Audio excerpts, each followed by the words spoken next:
Welcome, dear learners. How are you? Hope you are hale and hearty by the grace of Almighty. This is Shubhashish Das back again with another class for you. And this class has been designed for the students of class 11 and 12. And today our subject is English first paper, that is English for today. And I have chosen the topic from Unit 1, Lesson 3. And the topic is Two Women. From Two Women, our today's subtopic is Valentina Tereshkova. Before starting the text, let us know some word meaning. First one, textile plant. A factory for making textile. অর্থাৎ textile plant মানে হলো textile অর্থাৎ বস্ত্র তৈরির কারখানা, যেটাকে আমরা আমাদের দেশে গার্মেন্টস বলি আমরা। সো সেটাই হলো textile plant. Distance learning, A method of studying in which lectures are broadcast or lessons are conducted by correspondence without the student needing to attend a school or a college. অর্থাৎ distance learning মানে হলো এক কথায় দূর শিক্ষণ, অর্থাৎ দূর স্থান থেকে শেখানোর একটি পদ্ধতি, যেখানে শিক্ষার্থীদেরকে কোনো স্কুল বা কলেজে নিয়মিত উপস্থিত হতে হয় না। In Bangladesh BOU, that is Bangladesh Open University, provides the opportunity of distance learning. তোমরা নিশ্চয়ই জানো যে বাংলাদেশে বাংলাদেশ উন্মুক্ত বিশ্ববিদ্যালয় নামক প্রতিষ্ঠান এই দূর শিক্ষণের সুবিধা দিয়ে থাকে। Sky diving, the sport or activity of jumping from an aircraft and performing acrobatic tactics in the air under free fall before landing by parachute. অর্থাৎ স্কাই ডাইভিং মানে হলো কোনো একটি এয়ারক্রাফট থেকে বাতাসে জাম্প করা, লাফ দেয়া এবং সেখানে কিছু অ্যাক্রোব্যাটিক কৌশল প্রদর্শন করা, জাম্প অর্থাৎ মাটিতে প্যারাসুট দিয়ে অবতরণের পূর্ব মুহূর্ত পর্যন্ত সময়টাকে বলা হবে স্কাই ডাইভিং। সো আমরা এখানে স্কাই ডাইভিং এর দুটি চিত্র দেখতে পাচ্ছি এরা, এবং এই চিত্রে এই লোক জাস্ট তারা বিমান থেকে লাফ দিয়েছে, এখনো তাদের পিঠে প্যারাসুট দেখা যাচ্ছে, সেটা এখনো ওপেন করেনি, তাহলে এই সময়টাকে বলা হবে স্কাই ডাইভিং। তারপরে আসছে parachuting, dropping from an aircraft by parachute. এটা হলো এই চিত্রে আমরা দুটি প্যারাসুট দেখতে পাচ্ছি। এই প্যারাসুট দিয়ে বিমান থেকে নামার যে কৌশল সেটাকে বলা হয় প্যারাসুটিং। এরপর aero club, a club which activities relate to air, activities like parachuting, skydiving, etc. So aero club means উড্ডয়ন বিদ্যা সম্পর্কিত কোনো ক্লাব যাদের কর্মকাণ্ড সাধারণত বাতাসে উড়া কর্মকাণ্ডে সীমাবদ্ধ, যেমন প্যারাশুটিং, স্কাইডাইভিং যে ক্লাবগুলো করে থাকে সেগুলোকে এরো ক্লাব বলা যেতে পারে। Expertise, expert skill or knowledge in a particular field, অর্থাৎ দক্ষতা, আমরা কোন একটি নির্দিষ্ট বিষয়ে দক্ষতা। Cosmonaut, an astronaut, specially A Russian or Soviet one.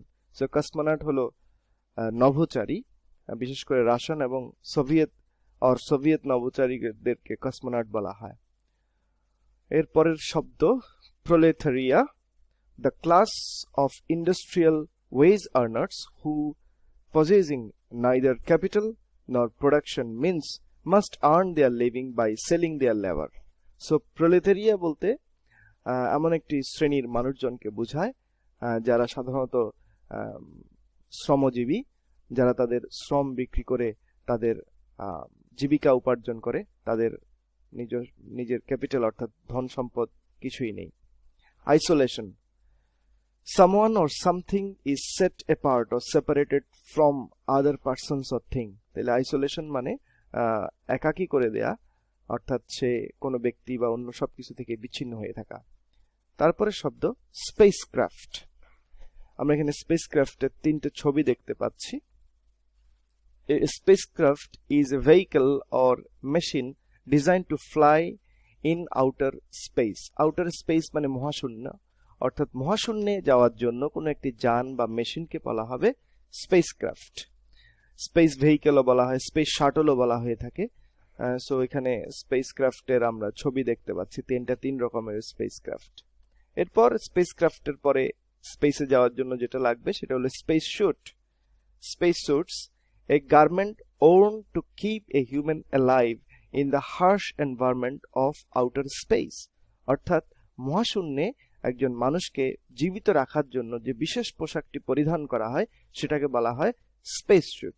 So আমরা এখানে স্পেস স্যুটের ছবি দেখতে পাচ্ছি।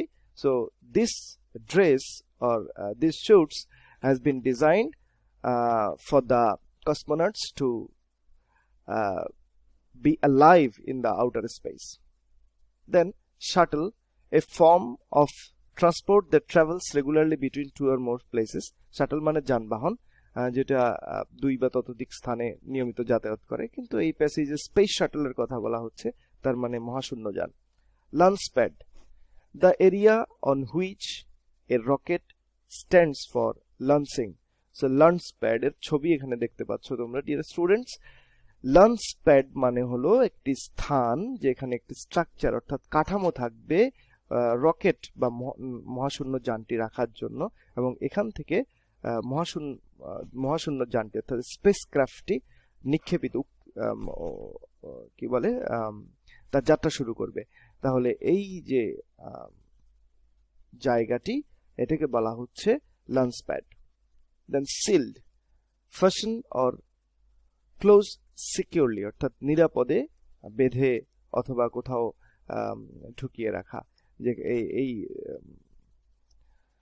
নভোযানে যখন নভোচারীকে ভিতরে ঢোকানো হয় তারপরে এটাকে সিল করে দেওয়া হয়। faultlessly, in a way that is perfect or without mistake. faultlessly মানে ত্রুটিহীন ভাবে। তাহলে dear learners, you have learned necessary word meanings. Now we can start the text. Let us read the text. Lesson 3, Two Women. Read the following text on two women of extraordinary achievements and answer the question that follow. Okay, today we'll read about one woman, that is Valentina Tereshkova. First, Valentina Tereshkova was born on 6 March 1937. তাহলে Valentina টেরেস্কোভা জন্মগ্রহণ করেছিলেন 6 March 1937 সালে। Valentina Tereshkova was born in the village Maslenikovo, Tutayevatsky district in central Russia. So Valentina Tereshkova জন্মগ্রহণ করেছিলেন central রাশিয়ার টুটায়েভস্কি জেলার Maslenikovo গ্রামে। So নামগুলো খুব interesting. The name of her village Maslenikovo, ডিস্ট্রিক্টের নাম Tutayevatsky, and country Central Russia. Tereshkova's father was a tractor driver and her mother worked in a textile plant. তাহলে আমরা দেখতে পাচ্ছি Tereshkova's father ছিলেন একজন ট্রাক্টর ড্রাইভার এবং তার মা টেক্সটাইল প্ল্যান্ট অর্থাৎ পোশাক কারখানায় কাজ করতেন। তার মানে এটা প্রমাণ হয় যে Tereshkova ছিলেন খুবই ওয়ার্কিং ক্লাস পরিবারের সন্তান এবং দুজনেই তারা শ্রমজীবী। তার প্যারেন্টস অর্থাৎ both father and mother were from working class. Tereshkova began school in 1945 at the age of 8, but left school in 1953 and continued her education through distance learning. এই যে একটি গুরুত্বপূর্ণ লাইন, খেয়াল করলে দেখবে Tereshkova তার স্কুলে যাওয়া শুরু করেছিল in 1945 at the age of 8। 8 বছর বয়সে সে তার স্কুলিং শুরু করে, পড়াশোনা শুরু করে, but left school in 1953। 1953 সালে সে তার স্কুলে যাওয়া বন্ধ করতে হয় because of poverty and she had to join work. তাকে কাজে যোগ দিতে হয়েছিল, কিন্তু সে পড়াশোনা থামিয়ে দেয়নি। She continued her education through distance learning, এবং দূরশিক্ষণ এর মাধ্যমে সে তার পড়াশোনা চালিয়ে গিয়েছিল। She became interested in parachuting from a young age and trained in skydiving at the local aero club, making her first jump at age 22 on 21 May 1959. সে দরিদ্র হতে পারে কিন্তু তার শখ ছিল। কি শখ ছিল? প্যারাশুটিং। একদম খুব অল্প বয়স থেকে তার প্যারাশুট জাম্পিং আর প্যারাশুটিং এ খুব আগ্রহ ছিল এবং সেই কারণে তিনি লোকাল এরো ক্লাবে যোগদান করেছিলেন। সেখানে তিনি স্কাই ডাইভিং এ প্রশিক্ষণ নিয়েছিলেন এবং তিনি তার ফার্স্ট জাম্প করেছিলেন এট দ্য এজ অফ 22 এবং সময় হলো 21 মে 1959। তাহলে 22 বছর বয়সে তিনি তার ফার্স্ট যে জাম্প অর্থাৎ বিমান থেকে মাটিতে যে জাম্প করেছিলেন সেটা ছিল 22 বছর বয়সে। At that time she was employed as a textile worker in a local factory. ওই সময়ে তিনি আসলে একজন টেক্সটাইল ওয়ার্কার ছিলেন অর্থাৎ পোশাক শ্রমিক ছিলেন। It was her expertise in skydiving that led to her selection as a cosmonaut. কিন্তু এই যে ছোট বয়সে তিনি যে স্কাই ডাইভিং এ প্রশিক্ষণ নিয়েছিলেন এটা কিন্তু তার পরবর্তী জীবনে তার বিশাল তার স্বপ্ন পূরণে বিশাল একটা ভূমিকা রেখেছিল এবং তার এই স্কাই ডাইভিং এর দক্ষতার কারণে তিনি কসমোনট হিসেবে অর্থাৎ নভোচারী হিসেবে সিলেক্টেড হয়েছিলেন। After the flight of Yuri Gagarin, the first human being to travel to outer space in 1961, the Soviet Union decided to send a woman in space. তাহলে আমরা জানি ফার্স্ট হিউম্যান বিং যিনি outer স্পেসে মহাশূন্যে গিয়েছিলেন তার নাম ছিল ইউরি গ্যাগারিন।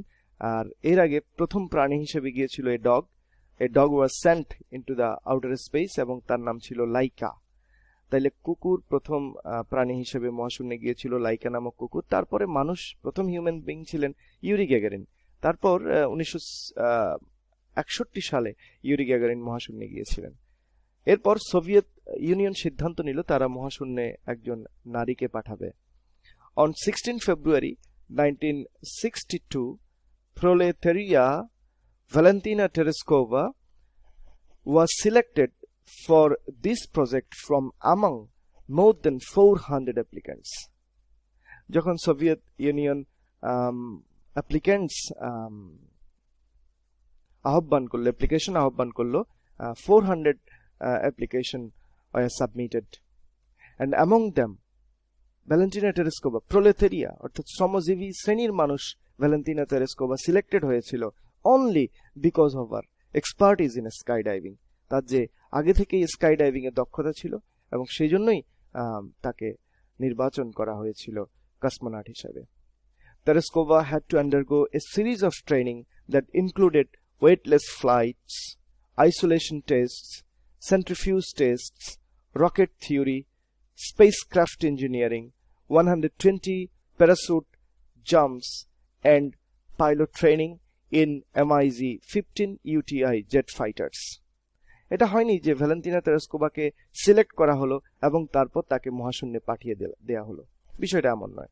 অবশ্যই after the selection Valentina Tereshkova had to undergo a series of training. তাকে অনেকগুলো প্রশিক্ষণ নিতে হয়েছিল, যার মধ্যে ছিল ওয়েটলেস ফ্লাইট অর্থাৎ মহাশূন্যে তিনি তো ওজনহীন অবস্থায় থাকবেন, সে ওজনহীন অবস্থায় থাকার প্রশিক্ষণ তাকে দেওয়া হয়েছিল।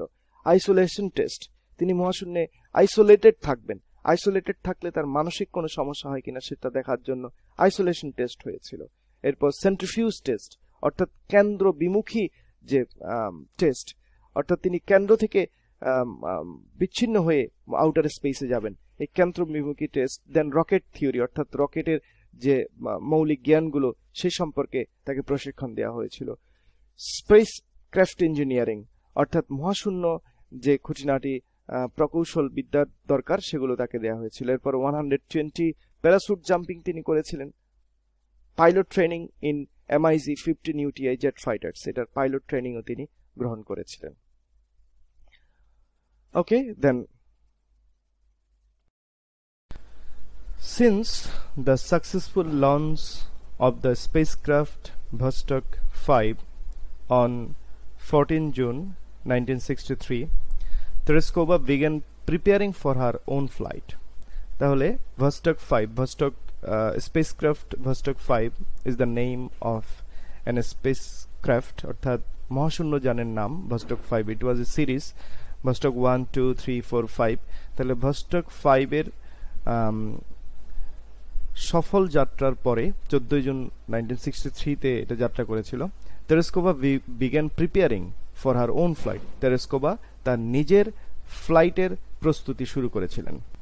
On the morning of 16 June 1963, অর্থাৎ 1963 সালের 16 জুন সকালবেলা, Tereskova and her backup cosmonaut Soloveyeva were dressed in a space suit. Tereskova এবং তার ব্যাকআপ কসমোনট সোলোভায়েভা তারা দুজনেই তাদের পোশাক পরিচ্ছদ নিয়েছিলেন and taken to the space shuttle launch pad by a bus, এবং একটি বাসে করে তারা স্পেস শাটল লঞ্চ প্যাডে তাদেরকে নিয়ে যাওয়া হয়েছিল। অর্থাৎ যেখান থেকে নবযানটি যাত্রা করবে সেখানে তাদেরকে নিয়ে যাওয়া হয়েছিল একটি বাসে করে। After completing her communication and life support check, she was sealed inside Vostok 6. তাদের ভ্যালেন্টিনা টেরেসকোভার communication and life support check করার পরে, অর্থাৎ যোগাযোগ ব্যবস্থা ঠিক আছে কিনা, সেখানে তার লাইফ সাপোর্ট যেগুলো রয়েছিল সেগুলো সবকিছু ঠিক আছে কিনা, নিরাপদ আছে কিনা সেগুলো দেখার পরে ভস্টক 6 এর ভিতর তাকে সিল করা হয়েছিল। ফিনিশিং এ 2-hour কাউন্টডাউন, ভস্টক 6 লঞ্চড ফল্টলেসলি, অর্থাৎ 6 ঘন্টা উল্টা গণনা করার পরে, অর্থাৎ 3, 2, 1 এভাবে 2 ঘন্টা কাউন্টডাউন করার পরে ভস্টক 6 নিরাপদে ত্রুটিহীনভাবে যাত্রা করেছিল মহাশূন্যের দিকে। আজকে আমরা টেক্সটটি এই পর্যন্তই পড়লাম। ভ্যালেন্টিনা টেরেসকোভার এই পেজ থেকে আমরা প্রথম দিকের এই ফল্টলেসলি পর্যন্ত পড়লাম। আমরা এবার চুজ দ্য বেস্ট আনসার দেখব এবং আনসারিং কোয়েশ্চন এই পর্যন্তই। আমরা প্রথমেই দেখি choose the correct answer from the alternatives. পরীক্ষায় এরকম 5টা চুজ দ্য বেস্ট আনসার থাকবে এবং সেখানে 4টি করে অল্টারনেটিভ দেয়া থাকবে, সেখান থেকে কারেক্ট আনসারটি বাছাই করতে হবে। প্রথম A, outer space refer to. Outer space মানে কি? Interplanetary space, outside the space, space beyond the atmosphere, any location inside the earth. তাহলে এই আমরা কি দেখব? হ্যাঁ, আউটার স্পেস বা মহাশূন্য বলতে কি বোঝায়? মহাশূন্য বলতে বোঝায় any space beyond the atmosphere, এই অ্যাটমসফিয়ারের বাইরে, এই পরিবেশ মণ্ডলের বাইরে যে স্থান সেটাকেই বলা হবে মহাশূন্য বা outer space. The word undergo stands for, এই প্যাসেজে আন্ডারগো বলতে কি বোঝানো হয়েছে? To experience, to sustain, imperative, to endure. So আমরা জানি আন্ডারগো বলতে এখানে হবে টু এক্সপেরিয়েন্স, অর্থাৎ তিনি অভিজ্ঞতা লাভ করেছিলেন। টেক্সটে প্রশ্ন ছিল she undergoes a series of training, so এখানে এক্সপেরিয়েন্স হবে। Tereskova had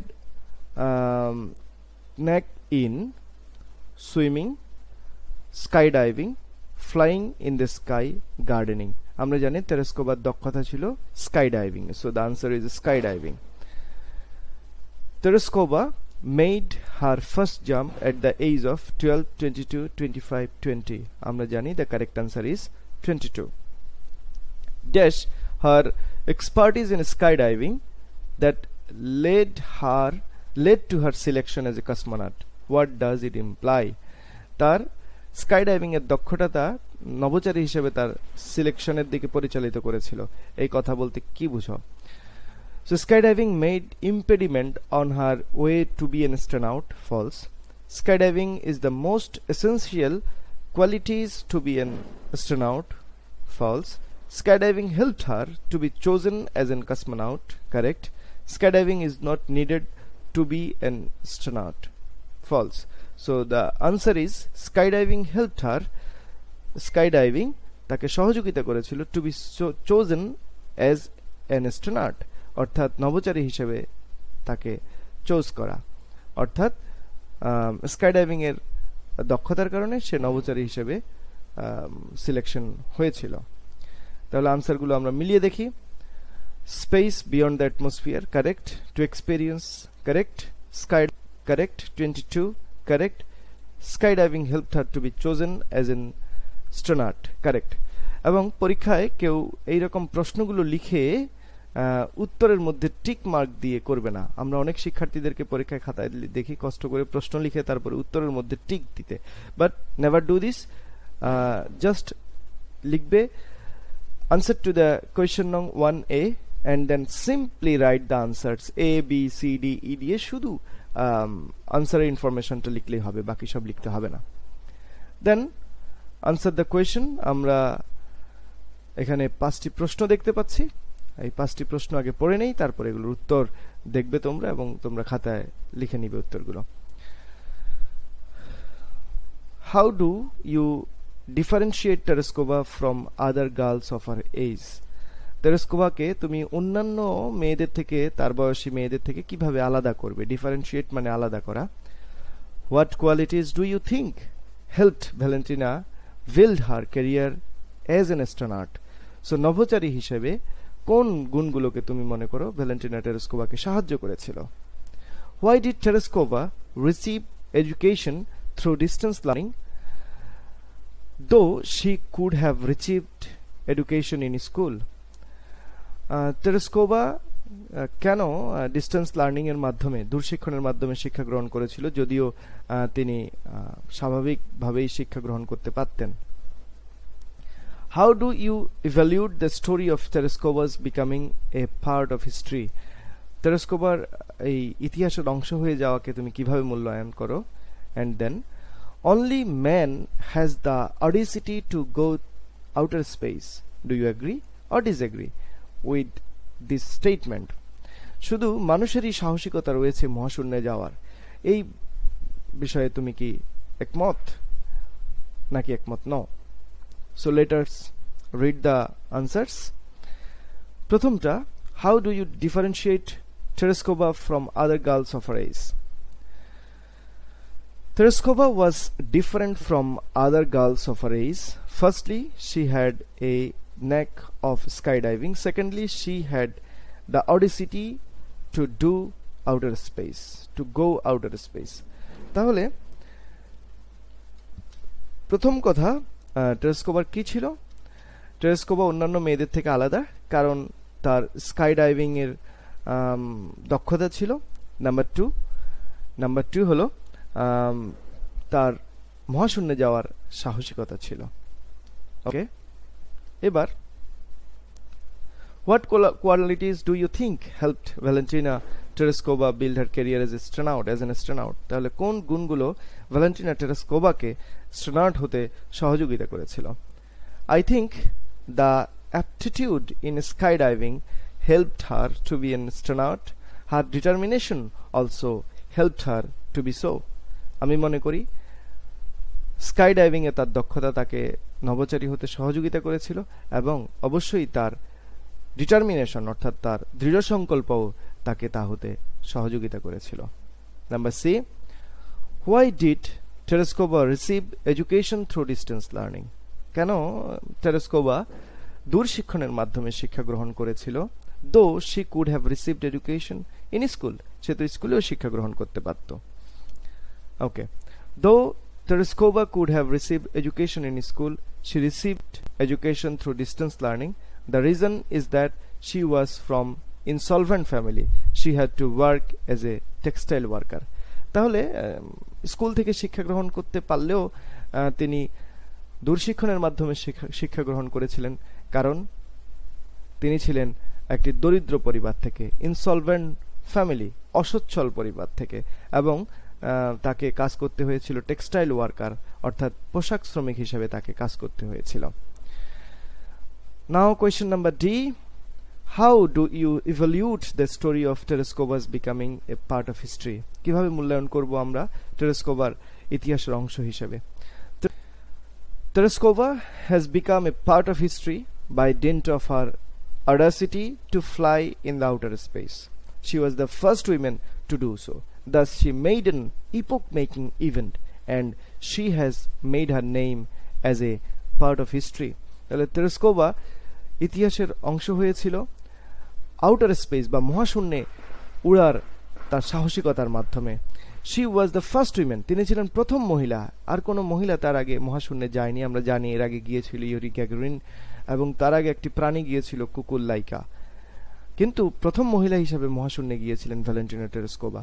এটা ছিল একটি যুগান্তকারী ঘটনা, ইপোক মেকিং ইভেন্ট, যুগান্তকারী ঘটনা, এবং এভাবেই তিনি ইতিহাসের তার নাম লেখান।